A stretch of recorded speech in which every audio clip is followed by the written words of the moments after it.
हो सकता है। अब जरा बात जम्मू कश्मीर के मुस्तकबिल की करते हैं, नौजवानों की करते हैं, क्योंकि नौजवान सरापा एहतजाज है। फाइनेंस डिपार्टमेंट के अकाउंट असिस्टेंट का आज दूसरा दिन है धरना प्रदर्शन का।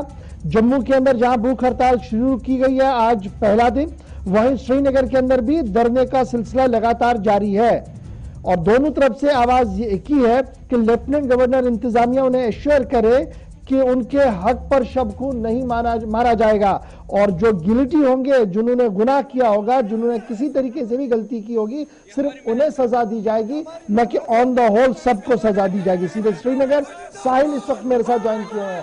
साहिल, बहुत शुक्रिया ज्वाइन करने के लिए। जम्मू में देख रहा हूं तपती गर्मी के बीच भूख हड़ताल शुरू हुई है प्रेस क्लब के बाहर, और श्रीनगर में सुबह से हम तस्वीरें देख रहे हैं कि छोटे ये जो एस्पिरेंट्स हैं, अकाउंट असिस्टेंट जिन्होंने क्वालिफाई किया, वो कहीं ना कहीं एहतजाज पर है और सीधी डिमांड लेफ्टिनेंट गवर्नर से कर रहे हैं। क्या कुछ अभी की ताजा तरीन खबर, क्या श्रीनगर का पोर्शन ऑफ हो गया एहतजाज का या अभी भी कंटिन्यू है? बिल्कुल गौहर, जिस तरह से आप मेरे पीछे देख रहे हैं, अभी भी जो एस्पिरेंट्स हैं वो अभी भी यहाँ पर मौजूद हैं और सुबह से ही ये लोग यहाँ पर मौजूद थे और धरना प्रदर्शन जो है कर रहे हैं। और इनकी एक ही डिमांड है, कल से ये यहाँ पर बैठे हुए हैं, जम्मू में भी हमने देखा और श्रीनगर में भी इसी तरीके का हाल है। कल से इनकी सिर्फ एक डिमांड है कि लेफ्टिनेंट गवर्नर मनोज सिन्हा जो है वो सिर्फ एक ट्वीट कर दें कि इनका लिस्ट जो है वो सलामत है, उसको रिपील नहीं किया जाएगा, उसको हटाया नहीं जाएगा, उसको खत्म नहीं किया जाएगा, तो ये अपने अपने घर जाएं। क्योंकि इनके कहने के मुताबिक इन्होंने अपना मुस्तकबिल जो है, इनका मुस्तकबिल दाव पर लगा हुआ है और कई सालों की इनकी मेहनत जो है वो आखिरकार अगर रंग लाई थी, तो अभी उस पर खतरे के बादल जो है फिर से मंडराना शुरू हो गए हैं। तो ये नहीं चाहते हैं कि इतनी जो मेहनत मशक्कत करके ये यहाँ तक पहुंचे हैं वो उस पर जो है पानी फिर जाए। तो यहाँ पर अभी भी मेरे पीछे आप देखिएगा एहतजाज जो एस्पिरेंट्स अभी भी कर रहे हैं। इनसे हम बात करने की कोशिश करते हैं कुछ से और उनसे जानने की कोशिश करते हैं कि क्या डिमांड्स हैं उनकी अब तक। जनाब, आप थोड़ा सा आगे आइएगा, क्या डिमांड्स हैं अभी तक? सबसे पहले तो मैं ये कहना चाहूंगा, हम फाइनेंस अकाउंट असिस्टेंट के सिलेक्टेड कैंडिडेट हैं। हमें इस टाइम सर ऑफिस में होना चाहिए था, अपने अवाम की खिदमत करना चाहिए था, लेकिन सर हम सड़कों पे हैं। अब कोई पूछेगा हमें अब सड़कों पे क्यों?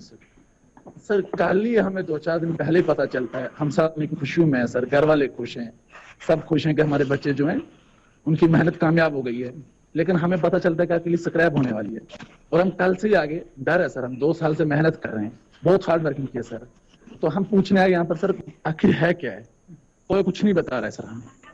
हम जैसे कहते हैं ना बेघर हैं, कोई हमारा यहाँ पे है ही नहीं सुनने के लिए। हम दिन भर से कल से कभी इधर का चक्कर लगा रहे हैं, कभी इधर का चक्कर लगा रहे हैं, कोई ऑफिसर हमारी बात नहीं सुनने के लिए है।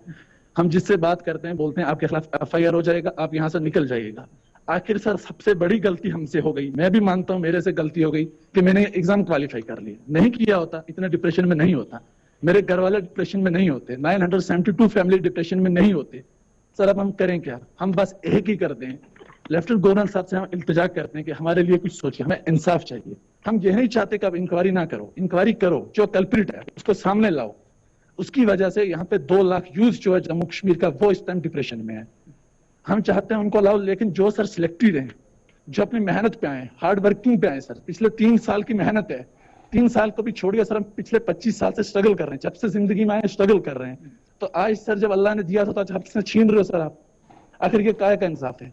जब सर आर्टिकल 370 टूटा, हमारे होम मिनिस्टर जिनकी बात जो है पत्थर की लकीर होती है, वो एक बात बोल देते हैं फिर कुछ भी हो जाए बात उनकी करके रहते हैं। उन्होंने बोला कि 50,000 जॉब मिलेगी जम्मू कश्मीर में, अनएम्प्लॉयमेंट बहुत ज्यादा है।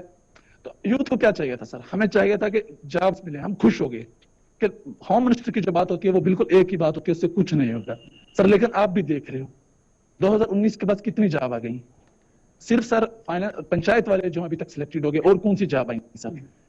उसके बाद सर हमारे लेफ्टिनेंट गवर्नर ने बोला कि यहाँ पे फास्ट रिक्रूटमेंट चलेगी। सर मैं जैसे अपना बोलता हूँ, मैं एक इंजीनियर बैकग्राउंड से हूँ सर। मैंने सर मुझे IIT गांधीनगर मिल रहा था, मैंने बोला पहले पता नहीं अपना कैरियर क्या होगा क्या नहीं, इलेक्ट्रिकल इंजीनियरिंग यहाँ पे वैसे भी करना फजूल है, कुछ उसका स्कोप है नहीं है। तो मैंने सर सोचा कि चलो अपने घर वालों के लिए सोचते हैं, कब तक घर वालों के लिए बोझ बने रहे, जॉब के लिए रहे, क्योंकि फास्ट रिक्रूटमेंट का बोला था उन्होंने। हमने सोचा फास्ट रिक्रूटमेंट मिनिमम 2 महीने मैक्सिमम 5 महीने होगा, यही हुआ सर। लेकिन हम 2 साल से कंटिन्यू पोस्टपोन सर हम पढ़ रहे हैं। हमने सोचा चलो कोविड करते हैं, अभी हो गया तो हम खुश हो गए सर, लेकिन सर अब जब हम सिलेक्ट हो गए तो हमारी गलती क्या है सर? यही गलती कि हम सिलेक्टेड हो गए सर। हम यही इल्तिजा करते हैं, हम प्राइम मिनिस्टर नरेंद्र मोदी से भी कहते हैं कि जो आपकी एडमिनिस्ट्रेशन है यहाँ पे हमारी बात सुनने के लिए नहीं है, यहाँ पे आप ही यहाँ पे इनको कुछ बताइएगा। हम आपके सामने सर के हाथ जोड़ के बोलते हैं, आप इनको कुछ बोलिएगा सर कि हम भी आपके बच्चे हैं सर, हम भी इसी इंडिया के हैं सर। सर हमें ये बताइएगा कि कुछ हमारी जो है, जो हम सिलेक्टेड कैंडिडेट है सर, हमारे साथ कुछ नहीं होगा। इंक्वायरी करिए सर, हमारे साथ इंक्वायरी करिए, हम फुल कॉपरेट करेंगे सर। चलिए जी, बहुत हाँ, शुक्रिया एक साहिल बात सर श्रीनगर से ज्वाइन करने के लिए और ये दिखाने के लिए कि इंक्वायरी होनी चाहिए, लेकिन लिस्ट को आप कलअदम ना करार दें। अभी इंक्वायरी चल रही है और शायद ये खदशा नहीं है कि जिस तरीके से सब इंस्पेक्टर पुलिस की भर्ती को ऑन द होल खत्म कर दिया गया, यहां पर भी ऐसा ना हो, इसलिए ये एहतजाज और ये अपील जम्मू से लेकर श्रीनगर तक लेफ्टिनेंट गवर्नर के पास जा रही है।